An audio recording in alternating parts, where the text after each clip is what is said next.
It's just Okay, a so vibe. It's just how about the background noise. You're Weeknd- not, the you're not even Weeknd's committing it newest to your album? memory. You're talking about how great it is. You can't even hum me the song. Listen. Listen to me. I am listening to you. You sound ridiculous. I'm saying this.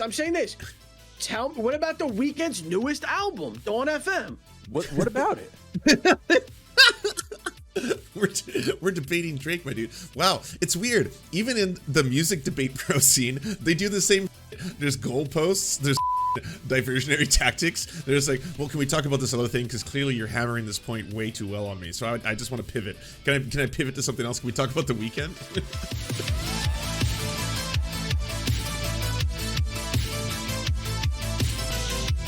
So I don't know if this is a cancelable take. I mean, you can cancel me, Canada. I don't care. I've been canceled so many times already. I'm not a big Drake fan, and I don't really love Drake. In terms of like Canadian superstars, I'm not a big Drake fan, Biebs fan. The Weeknd's good. That would probably be my choice. All right, if it has to be like just an obscenely famous Canadian, it would be The Weeknd. And I'll tell you why. The Weeknd, back in the day, was like making music while living in the back of a car or something like that, and that music is actually fucking solid. It's cool, it's experimental, it's grimy. Like, I really love old Weeknd music. The new stuff, it's just too poppy. I'm just not a fan of mainstream. I hear it on the radio so much that I get annoyed with it. But holy fuck, I'll play you one of the songs. I probably won't get a Dimka because it's way too old. But it used to be so neat. He's got this one song, I forget what it's called, Balloon House or something. That like, it's two different genres blended into one song. The first half sounds like a 1980s, almost like Michael Jackson fused with like something else, and mixed in with like kind of like the cinematic score, but it's all like produced again in like this really low key, making music with my friend's basement kind of stuff. And then it cuts from that right into this weird, dark, kind of grimy, almost like anti-hip hop. I can't even explain the second part to it because it's so strange. But anyways, I'll play it for you later. It's pretty neat. Nickelback, no. Look at this photograph. Every time it makes me laugh. No thinny way. Tano here, the internet's busiest music nerd. As you can tell at the start of this video, I'm pretty excited because last night, House of Balloons, in the dead of night, I was doing my thing in my garage. Lance, you like Deltron 3000? I like Deltron 3030. That's one of my favorite hip hop albums of all time. Lifting some weights, getting those weights up so I get those boulder shoulders going. But my focus on my task was broken into a million pieces, into shards, quite literally, because of a distraction that was thrown my way. Quite an interesting distraction, a message that I did not ever really anticipate to get in my entire life. I was reached out to by Variety is reporting on it. Music superstar Drake is feuding with the internet's busiest music nerd, YouTube music critic Anthony Fantano. Oh, on Thursday night, Drake leaked his own direct messages to Fantano on his Instagram story, which read, "Your existence is a light one, and the one is because you are alive. And because you somehow wifed a black girl, I'm feeling a light to descend one on your existence." I don't get how these superstars, these like, they are like, they have godlike status on earth. They can do whatever they want. They have stadiums of people who will do anything for them. They adore them. People tattoo fucking Drake on their chests and shit like that. Can get so annoyed because of a fucking YouTuber. Because a YouTuber's like, new album was kind of mid, one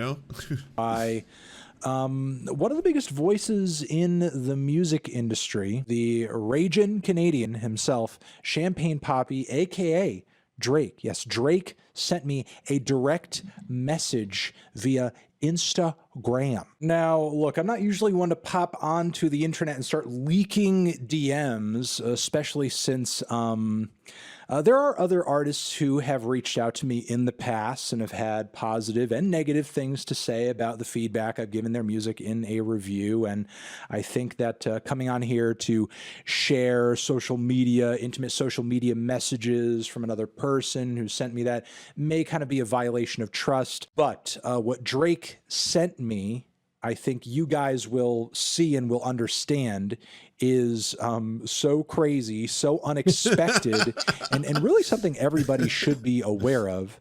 I think something everybody who is watching this video could put to use, in fact. All right, so it is quite a long message to get through, as you can see here. Champagne Poppy, messages sent to me.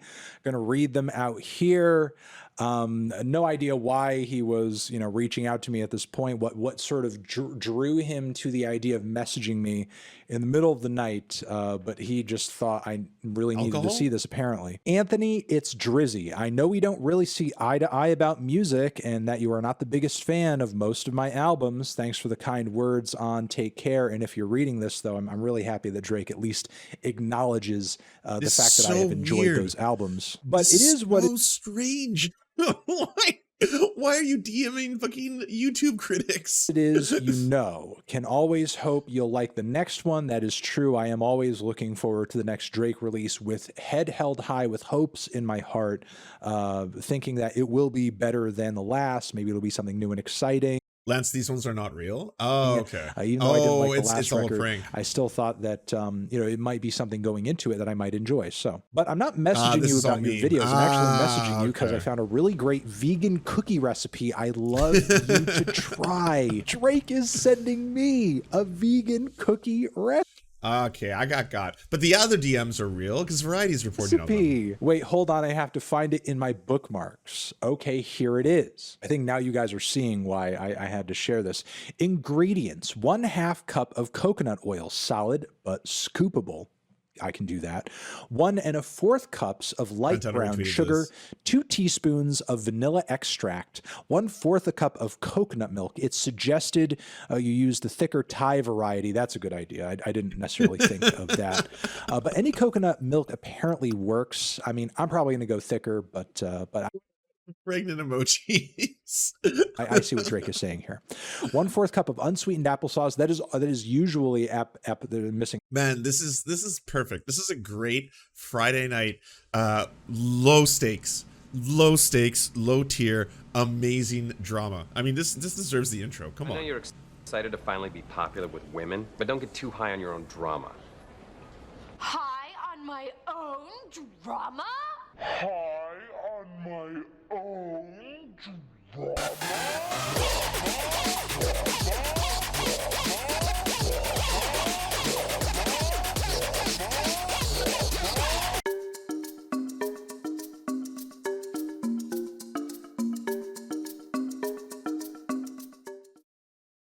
It's the low stakes story that we all deserve. A P there.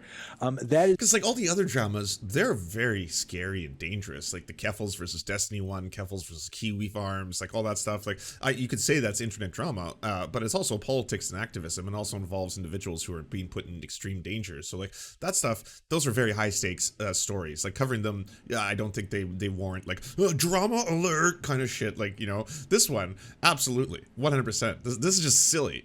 usually a good replacer for various like vegan cookies, brownies as well. So that actually works. That's a common ingredient for vegan cookies.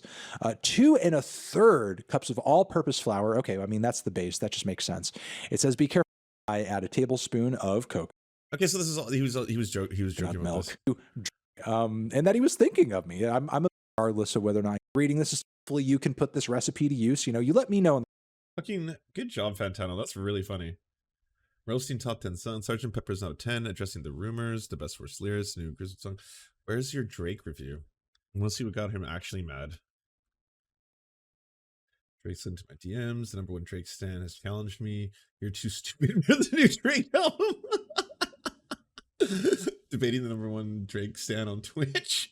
Wait, Fantano's doing debates now over music? Music is subjective. Actually, I believe you're using the slippery slope fallacy when you're discussing Drake's use of the hi-hat in this song, because it doesn't mean that if it's replicated on the 4x4 beat that it's necessary. Like, what the fuck? How do you debate music reviews? Drake talks to me. Drake got booed off stage. Drake is in denial. The Drake tier list. The best song Drake has released. Drake's merch is terrible. Does Drake really like MF Doom? Let's argue Drake is the Nickelback of rap. Oh my god. Oh, that's really funny.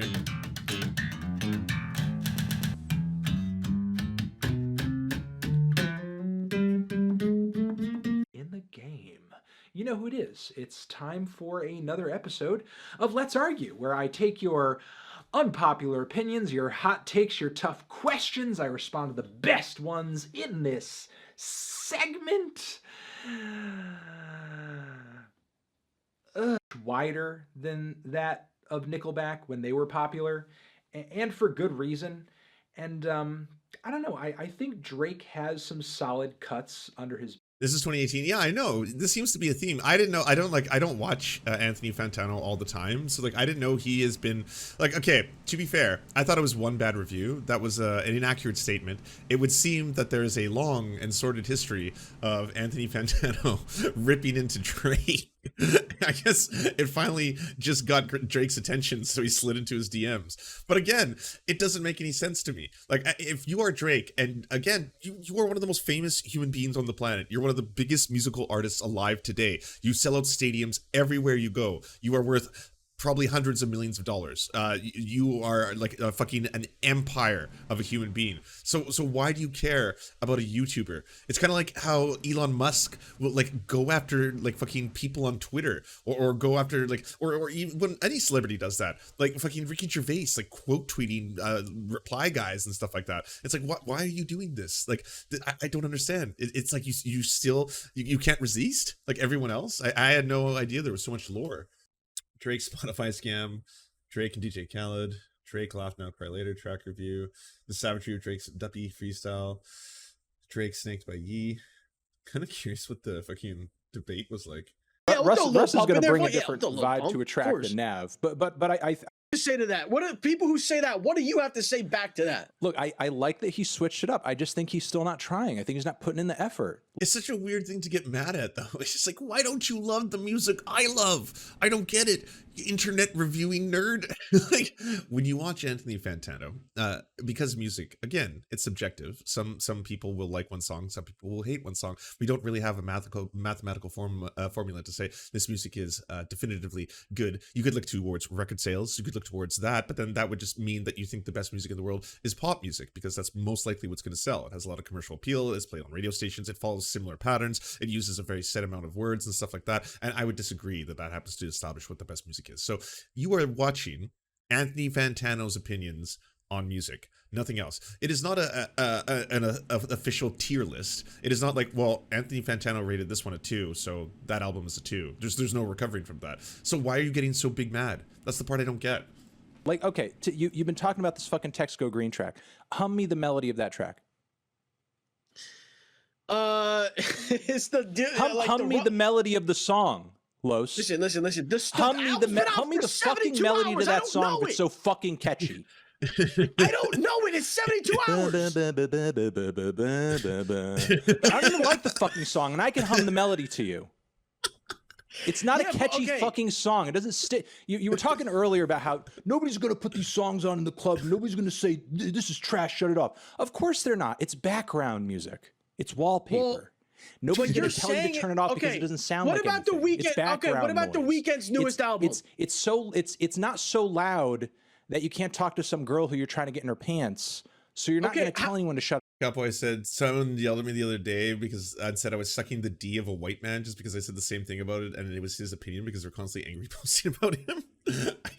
I don't understand why the ethnicity has been brought into so much between Drake and Anthony Fantano. Drake had to mention that he has a black wife. He's like, that's the only good thing you've done in your life is have a black wife. They're off. It's just a vibe. It's just background noise. You're not even committing it to your memory. You're talking about how great it is. You can't even hum me the fucking song. Listen. Listen to me. I am listening to you. You sound ridiculous. I'm saying this. Tell me, what about the Weeknd's newest album, Dawn FM? What about it? we're debating Drake, my dude. Wow, it's weird. Even in the music debate pro scene, they do the same shit. There's goalposts. There's fucking diversionary tactics. There's like, well, can we talk about this other thing? Because clearly you're hammering this point way too well on me. So I just want to pivot. Can I pivot to something else? Can we talk about the Weeknd? It's the same type of thing, bro. It's just What? like background music. It's the same type of thing as this? Yeah, You're it's still here. background Good to music, see bro. you. It's dance, like it's in a club type music. It's like it's not supposed to be like dissected, bro.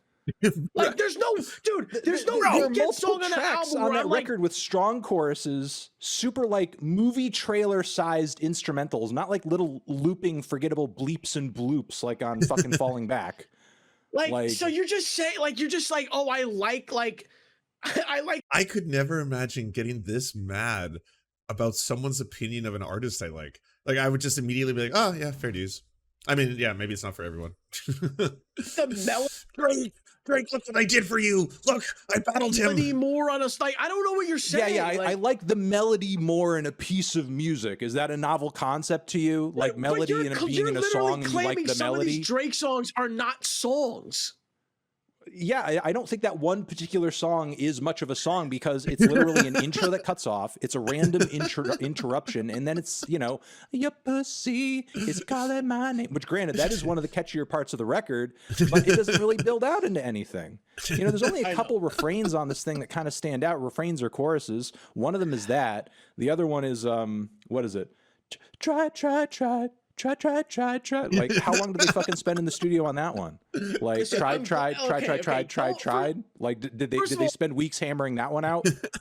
First of all, don't ever do that again. I don't know what that was. Okay, that's number one. Of course you don't know what it is because you don't remember anything off this fucking record that you love so much. That didn't resemble anything on a Drake album. If you think it did, that's insane.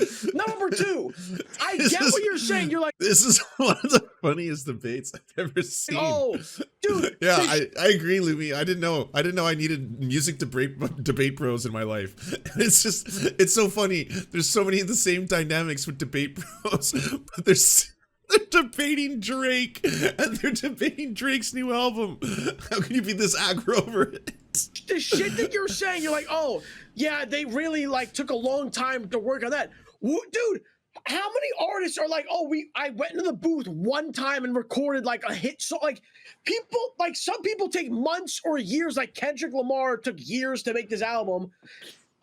Some people, they just make a song in like a day or two, bro. Like, how does that mean, like, because it's Drake, you expect him to like do it like in such like a crazy like detailed way? Here's the difference. He didn't talk at all about the process. He was just like, I don't like, it's technically, I guess, a song in that it is like a minute and has parts that songs have, but I just don't think it's a really good song.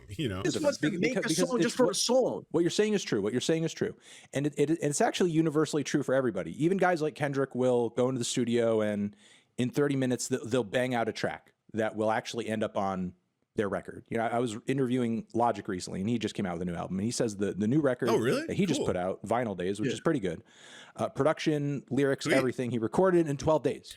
New Logic. And there's like, 30 tracks on it, including interludes. That doesn't leave a whole lot of time for every single song. You know what I mean? So there are a lot of artists who produce. Vinyl Days is actually fire? Really? Sweet. Work really fast. But here's the thing. Like, regardless, if you're making trash, you should have the filter to be able to, when you're finished with it, whether it took you a long time or a short time, to be like, oh, you know what? This didn't turn out too good. Let me just head. Yeah, I think I've milked this for all it's worth because I got to move on to actual real stories, but that's pretty funny. Do you enjoy the Serfs but prefer not to have to use your eyeballs? Many are saying this. Well, we've got the solution for you. It's the Serf Times in podcast form, available on most major podcasting networks now. If you enjoy it, please consider leaving a good review and feedback because it really helps the show out, apparently, and it's free, just like the podcast. To our gods, Xander Corvus and Peyton L. Juste, we shall spend many a generations building mighty cathedrals in your honor. To our monarch, Tom Spiker, we are but your oafish jesters, here to offer you a laugh at any opportunity. To our brave knights of the Round Table, Rachel K., Izzy Solidarity, Victoria Bell, Sebastian Demel, Mark Harmon, Benji Arney, Scary Earth Human, Tony, DM Rivera, Resident Scarecrow, Sir Nickus, Cheryl Alvarez, Ruby Kelly, Brandon, Words Greenwood, Everything Important, Hegbert Celine, Matthew Scarborough, Stellar Vision, Ariane McCarthy, Doug Cady, Daniel Sutton, Jenna Tao, Dark Puppy, Quiet One 85, Anna Loves Riley, Omni, Riley and Anna, Poodlehawk, Multimondi, Trevbot EXE, Brian Ephraim, Anthropophojak, Catherine, Ramon Acosta, Nkosin, Ralph Parler, Violent Orchard, Political Puppy, La Media Panza, Todd Buckingham, and Todd La Jeunesse. We salute our valiant heroes off to fight injustice everywhere.